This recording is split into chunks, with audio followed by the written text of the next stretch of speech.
Hello viewers, welcome to social post. ఈరోజు మనతో రమేష్ గారు ఉన్నారు, representative of university of Lester. Let's welcome him.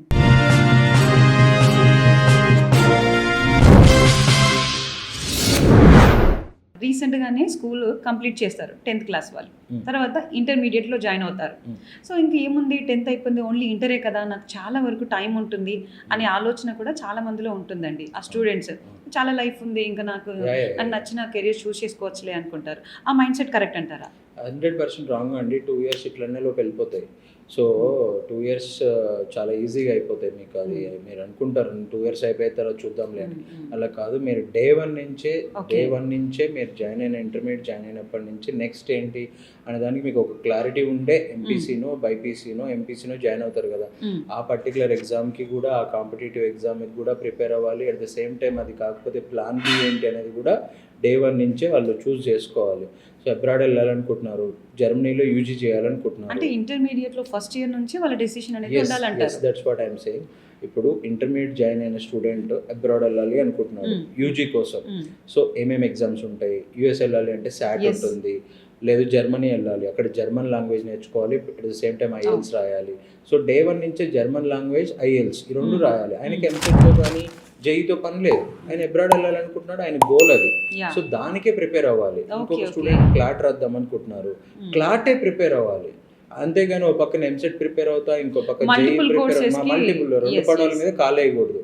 నీ గోల్ ఏంటి, ఏమేంటి, డే వన్ నుంచి దాని మీదే ఫోకస్ చేయాలి. అంతేగాని ఇంటర్మీడియట్ ఎగ్జామ్స్ అయిపోయాక ప్రిపేర్ అయితే ఇలా చేసే స్టూడెంట్స్ ఉంటారండి, నెంబర్ ఆఫ్ స్టూడెంట్స్ అండి. అంటే వాళ్ళకి ప్రాపర్ గైడెన్స్ లేకుండా చాలా వాడొకటి చెప్తాడు, వీడొకటి చెప్తాడు. మీరు ఇలా చెప్తున్నారు, కొంతమంది కోర్సెస్ చెప్పిన వాళ్ళు ఏంటంటే పర్లేదు, యూ కెన్ డూ దట్ అని చెప్పిన వాళ్ళు కూడా ఉన్నారు. మల్టిపుల్ కోర్సెస్ కూడా మీరు ట్రైన్ అవ్వచ్చు, దాంట్లో తప్పేం లేదని కూడా ఉన్నారు. మరి వాళ్ళు అలా అప్పుడు మీరేమంటారు? చేయొచ్చండి, బట్ అక్కడ స్టూడెంట్కి ఫెసిలిటీస్ ఏమున్నాయనే దాన్ని బట్టి కూడా ఉంటుంది. ఆయన ఏ కాలేజ్లో చదువుతున్నాడు, ఏ స్కూల్లో చదువుతున్నాడు, ఇక్కడ పేరెంట్స్ ఎంత సపోర్టివ్గా ఉన్నారు, ఆయన దగ్గర అన్ని ఫెసిలిటీస్ ఉన్నాయా లేవా. ఇప్పుడు రేపు పొద్దున జర్మనీలో ఫ్రీ ఎడ్యుకేషన్కి వెళ్ళాలి అనుకునే స్టూడెంట్, ఆయన ఫ్రీ ఎడ్యుకేషన్కి వెళ్ళాలి కాబట్టి అన్ని ప్రాపర్గా ముందు నుంచే ప్లాన్ అవ్వాలి. లేదు మా ఫాదర్ మా అన్ని కూడా పెడతారు, అప్పటికప్పుడు అడ్మిషన్ తెప్పించేస్తారు అన్నప్పుడు వాళ్ళు మల్టిపుల్ అయినా ట్రై చేయొచ్చు. చాలా డిపెండ్ ఆన్ స్టూడెంట్ చాయిస్. ఇప్పుడు నీట్ ప్రిపేర్ అవుతారు చాలా మంది, ఏముంది నీట్ కౌన్సిలింగ్లో సీట్ రాకపోతే మా ఫాదర్ ఎవ్రీ ఇయర్ 20 lakhs కట్టేసి సీట్ తీసేసుకుంటారు అన్నప్పుడు వాళ్ళు అటు నీట్ ప్రిపేర్ అవ్వచ్చు, ఇటు ఎంసెట్ ఈపీ సెట్ ప్రిపేర్ అవ్వచ్చు. ఎకనామికల్ గా వాళ్ళకి ఎంత స్ట్రెంత్ ఉందని చూసుకోవాలంటారు. ఎకనామిక్ అనే కాదు, డిపెండ్ ఆన్ వాళ్ళ స్కిల్స్. స్టూడెంట్ కొంతమంది స్టూడెంట్స్ చిన్న స్ట్రెస్ని మేనేజ్ చేయలేకపోతున్నారు, ఇప్పుడు వాళ్ళు మేనేజ్ చేయగలరా లేరా అనే దాన్ని బట్టి కూడా ఉంటుంది. ఇప్పుడు ఉన్న వాళ్ళకి ఏ కెరియర్ చూస్ చేసుకుంటున్నామంటే, ఒక మెడికల్ అని కొంతమంది, ఇంజనీరింగ్లో జాయిన్ అవుతామని కొంతమంది చెప్తారండి. అంటే ఇవి రెండే ఉన్నాయా, ఇంకా బయట ప్రపంచంలో ఇంకేం కోర్సెస్ లేవా? ఇప్పుడు ఈ మనం ఫర్ ఎగ్జాంపుల్ మనం నలుగురు ఉన్నాం. మీరేం చదివారో నాకు తెలియదు, నేను ఎంబీఏ చదివాను, నేను కెరియర్ కౌన్సిలర్, మేబీ మీరు ఇంజనీరింగ్ చదివి ఉండొచ్చు, మీరు యాంకరింగ్ చేస్తున్నారు, మీరు కెమెరామ్యాన్లు ఉన్నారు, సో వాళ్ళు కూడా డిగ్రీ చేసి ఉండొచ్చు. They are also surviving. So engineering చదివిన వాళ్ళే ఇక్కడ లేరు కదా. సో నెంబర్ ఆఫ్ ఆపర్చునిటీస్ ఉన్నాయి బయట. బై 2030 హోటల్ మేనేజ్మెంట్ చదివిన వాళ్ళకి మంచి జాబ్స్ ఉంటాయి. కమర్షియల్ పైలట్ లైసెన్స్ చాలా బూమింగ్, చాలా అవసరం ఉంది. ఏవియేషన్ ఇండస్ట్రీలో, లాజిస్టిక్స్ ఇండస్ట్రీ వల్ల మనం ఇంట్లో కూర్చుంటే ప్రతిదీ నిమిషాల్లో మన ఇంటికి వచ్చేస్తుంది. ఇవన్నీ ఇట్లా లాజిస్టిక్స్. సో ఇంకా చాలా ఇండస్ట్రీస్. మీరు ఒక సాఫ్ట్వేర్ ఇంజనీర్ శాలరీ కంటే కూడా ఒక వైల్డ్ లైఫ్ ఫోటోగ్రాఫర్ శాలరీ ఎక్కువగా ఉంటుంది. సో డిపెండ్ ఆనండి, చాలా మీ దగ్గర ఏం స్కిల్ ఉంది, మీ దగ్గర ఏం నాలెడ్జ్ ఉంది, అండ్ మీరు పెరిగిన వాతావరణం, మీరు మీ చుట్టూ ఎవరున్నారు, మీ పేరెంట్స్ ఏం చేస్తున్నారు, మనం మీద ఇండైరెక్ట్గా అది పడిపోతుంది అన్నమాట, ప్రభావితం అవుతూ ఉంటాం. సో బై 2030 నాట్ ఓన్లీ ఐటీలో కూడా జాబ్స్ ఉన్నా ఇంత పెద్ద శాలరీలు అయితే ఉండో, ఐటీ వాళ్ళకంటే ఎక్కువగా సంపాదించే వాళ్ళు హోటల్ మేనేజ్మెంట్ వాళ్ళు, లాజిస్టిక్స్ వాళ్ళు. దుబాయ్లో, యూఎస్లో కూడా వాళ్ళు వెళ్ళి సెటిల్ అవుతున్నారు హోటల్ మేనేజ్మెంట్ చేసిన వాళ్ళు. సో చాలా కోర్సెస్ ఉన్నాయి, చాలా కెరియర్స్ ఉన్నాయి. సరే ఇంజనీరింగ్ అంటారా, ఇంజనీరింగ్లో నాట్ ఓన్లీ సిఎస్సి అండి, 40+ స్పెషలైజేషన్స్ ఉన్నాయి. కెమికల్ అని, ఆటోమొబైల్ అని, ఏరోనాటికల్ అని, తర్వాత bio informatics, biotechnology, pharmaceutical engineering కూడా వచ్చింది. So chemical, civil, mechanical, robotics, ఇట్లా చాలా స్పెషలైజేషన్స్ ఉన్నాయి. ఇవి ఏ స్పెషలైజేషన్ చదివినా ఫ్యూచర్లో మంచి జాబ్స్ వస్తాయి, ఎక్సెప్ట్ సిఎస్సి, ఈసీ. ఎందుకంటే ఎక్కువ మంది ఉన్నారు వాళ్ళు. గైడెన్స్ అనేది కావాలి దేంట్లోకి అండ్ మెడికల్ అన్నారు, not only MBBS, allied health science courses 20 ఉన్నాయి. Allied health science courses third year నుంచి వాళ్ళు ఇంటర్న్షిప్, పెయిడ్ ఇంటర్న్షిప్ ఉంటాయి, చదువుతూనే జాబ్ వస్తుంది వాళ్ళకి. బీపీటీ ఉంది, ఎంపీటీ ఉంది, ఫార్మ్డీ ఉంది, చాలా కోర్సెస్ ఉన్నాయండి. వెటర్నరీ డాక్టర్స్ ఎక్కువ సంపాదిస్తున్నారు ఎంబీబీఎస్ డాక్టర్స్ కంటే. So it's all depend on నీ ప్యాషన్ ఏంటి, ఇంట్రెస్ట్ ఏంటి అనేది కూడా అక్కడ డిపెండ్ అయి ఉంటుందండి. అంటే సార్ అందరూ అంత స్మార్ట్గా ఉండకపోవచ్చు, కొంతమంది స్మార్ట్నెస్ అనేది మార్కులో తెలియకపోవచ్చు. సో కొన్ని మార్కులు తక్కువ వచ్చినంత మాత్రాన సో వాళ్ళకి ఇంకా ఎలాంటి కెరీర్ ఉండదంటారా? అట్లా మార్క్స్, ఇప్పుడు మార్క్స్ని బేరీజ్, ఇప్పుడు చాలామంది మీరు బయట చూస్తుంటే హెల్త్ సైన్స్, హెల్త్ ఇండస్ట్రీలో జిమ్ ట్రైనర్స్ కావచ్చు, జిమ్స్ మెయింటైన్ చేసే వాళ్ళు. ఇప్పుడు హైదరాబాద్లో బూమింగ్ ఇండస్ట్రీ ఏంటంటే ఒకటి రెస్టారెంట్, ఇంకోటి wellness centres. So wellness centre వాళ్ళు సంపాదించినంత ఎవరు సంపాదించట్లేదు హైదరాబాద్లో. సో మీకు దానికి ఏం పెద్ద ప్రాపర్ డిగ్రీలు కూడా అవసరం లేదు, బేసిక్స్ నేర్చుకుంటే చాలు. సో పాలిటెక్నిక్ డిప్లొమా లాంటి, తర్వాత మీకు డిప్లొమా కోర్సెస్ చాలా ఉన్నాయండి. బ్యూటీషియన్ కోర్సెస్ ఉన్నాయి, ఫ్యాషన్ డిజైన్ కోర్సెస్ ఉన్నాయి, ఈవెంట్ మేనేజ్మెంట్ కంపెనీస్ చాలా పెద్ద బిజినెస్ ఉన్నాయి. సో ఇట్లా వీటికి ఏమి పెద్ద డిగ్రీలు అవసరం లేదు. అవి బేసిక్స్ నేర్చుకుంటే, బేసిక్ కమ్యూనికేషన్ స్కిల్స్, మాట్లాడడం రావడం వస్తే చాలు, రాయడం వస్తే, చదవడం వస్తే చాలు. ఇలాంటి కోర్సెస్ కూడా చేయొచ్చు. చాలామంది అంటారు ఇండియా అన్ఎంప్లాయ్మెంట్ ఎక్కువగా ఉంది, అన్ఎంప్లాయ్మెంట్ ఎక్కువ ఉంది. అన్ఎంప్లాయ్మెంట్ కదండి, అండర్ ఎంప్లాయ్మెంట్ ఎక్కువ ఉంది. అండర్ ఎంప్లాయ్మెంట్ ఏంటి అంటే కొన్ని లక్షల మంది స్విగ్గీ, జొమాటో డెలివరీ బాయ్స్గా, ఇన్స్టామార్ట్ డెలివరీ బాయ్స్గా, ఊబర్ డ్రైవర్లు, ఓలా డ్రైవర్లు, వీళ్ళందరూ డిగ్రీ చదివిన వాళ్ళే ఉన్నారు. చాలా మంది ఇంజనీరింగ్ చదివిన వాళ్ళు కూడా ఉన్నారు. మేబీ ఉండొచ్చు, బట్ నేను ఇంజనీరింగ్ని తక్కువ చేసి, అంటే వాళ్ళు అడిగినప్పుడు, ఇంటరాక్ట్ అయినప్పుడు అసలు ఇక్కడ మాకు ఏ విధమైన ఆపర్చునిటీస్ ఉండట్లేదండి, ఇలా ఇబ్బందుల వల్ల నేను ఇలా టెంపరీగా చేయాల్సి వస్తుంది. టెంపరీ అనుకుంటారు, అది అలా కంటిన్యూ చేస్తున్నారు, అదే ప్రాబ్లం. సో మీరు అన్నట్టు ఇంజనీరింగ్ వాళ్ళు ఉండొచ్చు, ఈవెన్ కానిస్టేబుల్ జాబ్కి ఇంటర్మీడియట్ క్వాలిఫికేషన్ అయితే ఎంబీబీఎస్ చదివిన వాళ్ళు కూడా అప్లై చేసిన వాళ్ళు ఉన్నారు. సో అండర్ ఎంప్లాయ్మెంట్ ఎక్కువ అండి. సో ఇది ప్రాబ్లం అనమాట.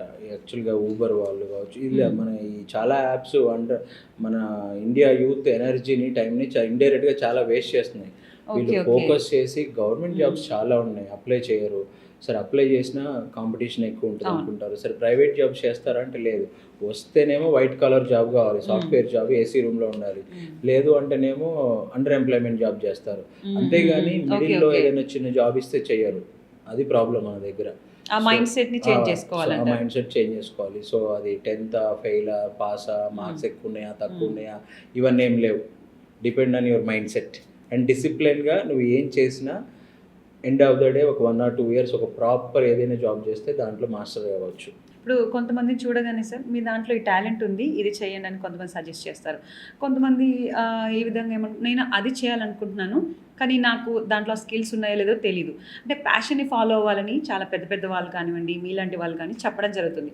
మరి నాకు ఏ ప్యాషన్ ఉంది అనేది ఏ విధంగా గుర్తించాలంటారు? ఈజీ అండి. 8th క్లాస్ నుంచే దానికి సైకోమెట్రిక్ టెస్ట్ అని ఒకటి ఉంటుంది. ఆ ఎగ్జామ్ రాస్తే ఆన్లైన్లోనే ఉంటుంది. ఆ ఎగ్జామ్ రాస్తే నీకు చిన్నప్పటి నుంచి దాంట్లో చాలా క్వశ్చన్స్ ఉంటాయి. నువ్వు చిన్నప్పటి నీకు ఏం చేసావు, నీకేం ఇంట్రెస్ట్, నీకు ఏ పని బాగవచ్చు. ఇప్పుడు మీరు మూవీ చూడమంటే 3 గంటలు కంటిన్యూగా చూస్తారు. అమ్మ ఏదైనా చిన్న పని చెప్తే అమ్మ అని అనేస్తారనమాట. సో కంప్లైంట్ చేస్తారు. సో అలాగే నువ్వు ఏ పనిని, ఇప్పుడు కొంతమందికి మొక్కలు పెంచడం ఇష్టం, కొంతమందికి ఇంకేదో ఇష్టం. సో నువ్వు ఏ పనిని బోర్ కొట్టకుండా, డిస్టర్బ్ అవ్వకుండా ఇంట్రెస్టింగ్గా చేయగలుగుతున్నావు నీకు తెలుసు. నీ గురించి నీకే తెలుసు. నీకేం తెలుసో నీకే తెలుసు, నీకేం తెలియదో కూడా నీకే తెలుసు. సో నీకేం తెలుసో తెలుసుకొని అండ్ దాని ప్రాపర్ వేలో గైడెన్స్ తీసుకోవాలంటే ఒక కౌన్సిలర్ దగ్గరికి వెళ్ళి సైకోమెట్రిక్ టెస్ట్ చేయించుకోవాలి. సో వాళ్ళు చెప్తారు, బాబు వాళ్ళు నీ ప్రొఫైల్ చూసి అసెస్మెంట్ చేసి, ఓకే నీ ఫ్యామిలీ బ్యాక్గ్రౌండ్, ఎందుకంటే మన ఫాదర్ బిజినెస్ చేస్తుంటే మన ఆ ఇంపాక్ట్ మన మీద ఉంటుంది. జాబ్ చేస్తున్నాడు అనుకోండి, ఆ ఇంపాక్ట్ డాడీ టైంకి వస్తాడు, మార్నింగ్ ఈవినింగ్ వెళ్తుంటాడు, ఇట్లా ఆఫీస్ కల్చర్లో, ఇట్లా ఆఫీస్లో ఇలా జరిగిందని చెప్తా ఉంటారు.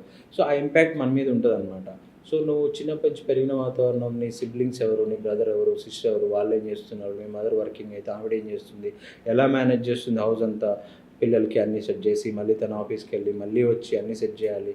ఇదంతా అందరికీ ఉన్నట్టు 24 hours ఉంటాయి మదర్ కూడా. సో ఎలా మేనేజ్ చేస్తుంది ఇవన్నీ మనం చుట్టూ ఉన్న ఎన్విరాన్మెంట్ మనకు నేర్పిస్తుంది అనమాట. సో నీ ప్యాషన్ ఏంటి అనేది నీకే తెలుసు, నువ్వేం చేయగలవో నీకు తెలుసు. దాన్ని ఇలా అసిస్ట్ చేస్తే గుర్తించగలుగుతారు. Yes yes exact. సో అంతకుముందుకు ఇప్పుడు చూసుకుంటే పెద్ద పెద్ద పొజిషన్లో ఉన్న వాళ్ళు బిజినెస్ మ్యాన్ ఉన్నారు, ఇంజనీర్స్ ఉన్నారు, పైలట్స్ ఉన్నారు. సో మరి అప్పట్లో ఎలాంటి కోచింగ్ సెంటర్ కానివ్వండి, ఏదైనా కౌన్సిలింగ్ సెంటర్స్ ఏమీ లేవు. మరి ఇప్పుడు ఎక్కడికైనా, ఇప్పుడు ఇందాక మనం మాట్లాడుకున్నట్టే అసెస్మెంట్ అనేది ఇంపార్టెంట్, వెళ్ళాలి, మన గైడెన్స్ తీసుకోవాలని చెప్తారు. నిజంగా ఇలాంటివి అన్నిటివి గైడెన్స్ అనేది అంత ఇంపార్టెంట్ అంటారా, లేకుంటే జస్ట్ ట్రెండ్ని ఫాలో అవ్వాలి కదా, ఏదో వెళ్ళాలి కదా అన్నట్టు వెళ్ళేసి తెలుసుకోవడం అంటారా? ఈ ట్రెండ్ని ఫాలో అవ్వడము అంటే ఒకటండి, మెరిసేదంతా బంగారం కాదు. ఒకటి, సో మీకు అంతకుముందు ఉన్న సిచ్యువేషన్స్ వేరు, టెక్నాలజీ చాలా చేంజ్ అయింది. ఇంతకు ముందు ఉన్నట్టు ఇప్పుడు లేదు పరిస్థితి. రేపు ఏమవుతుందో కూడా తెలియదు మనకి. అట్లాంటి చేంజెస్ వస్తున్నాయి. మీకు ఫోన్ ఉంది, ఎవ్రీ 1 వీక్ ఒకసారి అప్డేట్ వస్తూ ఉంటుంది. వాట్సాప్ అప్డేట్ చేసుకోవాలి, అప్డేట్ చేసుకోకపోతే యాప్ కూడా పనిచేయదు కొన్నిసార్లు. సో 10 ఏళ్ల కింద అలా ఉంది కదా, ఇప్పుడు కూడా ఇలాగే ఉండాలి అంటే నడవదు. అప్పుడు ఇంత టెక్నాలజీ లేదు, ఇంత ఇన్ఫర్మేషన్ లేదు. ఇవాళ మనకి ఫింగర్ టిప్స్ మీద అంత ఇన్ఫర్మేషన్ దొరుకుతుంది. సో ఖచ్చితంగా ఇప్పుడున్న సిచ్యువేషన్ని పట్టుకొని, ఇప్పుడున్న సిచ్యువేషన్ ప్రకారమే మనము ఆ ఫ్లోలోనే వెళ్ళాలి. అంతేగాని 10 years బ్యాక్ కోచింగ్ సెంటర్స్ లేవు, మా ఫాదర్ ఇలా చదివారు, నేను ఇలాగే చదువుతా అంటే నడవదు. మీ ఫాదర్ 100 నెంబర్లు గుర్తుపెట్టుకున్నారు, నీకు 10 నెంబర్లు కూడా గుర్తుండవు. ఓకే. సో నువ్వు అంత టెక్నాలజీ మీద డిపెండ్ అయి ఉన్నావు. ఖచ్చితంగా అప్పుడున్న సిచ్యువేషన్స్ వేరు, ఇప్పుడున్న సిచ్యువేషన్స్ వేరు, అండ్ బై 2030 రాబోయే సిచ్యువేషన్స్ వేరు. సో పాస్ట్ని వదిలేయాలండి, ఫ్యూచర్లోకి వెళ్ళాలి అంటే ప్రజెంట్ ఏందనేది చూడాలి. ఇన్ ఫ్యూచర్, ఇన్ 5 yearsలో, ఇన్ 10 yearsలో ఫ్యూచర్ ఎలా ఉండబోతుంది అనేది వాళ్ళకంటూ ఒక ప్లాన్ అనేది ఉండాలంటారు. Yes. Yeah, thank you sir, thank you so much for your valuable time and information. Thank you అండి, థ్యాంక్ యూ. సో చూసారు కదండి ఈరోజు పాడ్కాస్ట్. సో ఈ పాడ్కాస్ట్ మీకు కనుక నచ్చినట్టయితే తప్పకుండా లైక్ చేయండి, షేర్ చేయండి, మర్చిపోకుండా మా ఛానల్ని సబ్స్క్రైబ్ చేసుకోండి. Thank you for watching.